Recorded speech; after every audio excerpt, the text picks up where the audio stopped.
In today's video, I'm going to teach you QuickBooks, how to create a new accounts code.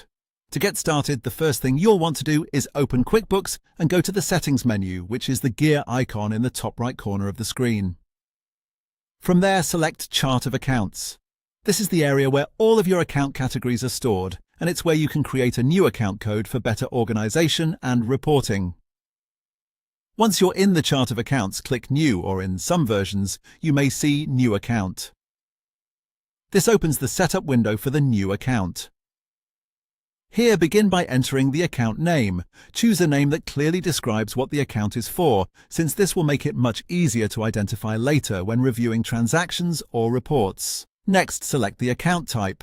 This is important because it tells QuickBooks how to classify the account in your financial statements. After that, choose the detail type, which gives QuickBooks a more specific category within the main account type. Taking a moment to select the right options here helps keep your records accurate and well-structured. If needed, you can also assign an account number. This is the code associated with the account, and it can be especially useful if you prefer a numbered chart of accounts for consistency and easier navigation. After entering the necessary details, click Save and Close to finish creating the account.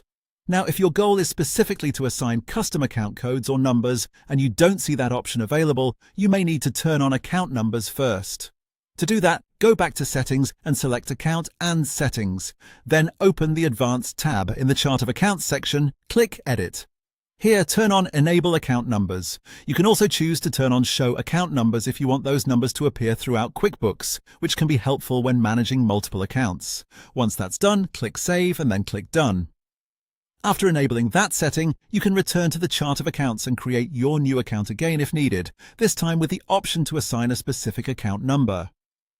This small setup step can make a big difference in how organized your bookkeeping is, especially as your list of accounts grows. And that's how to create a new accounts code in QuickBooks.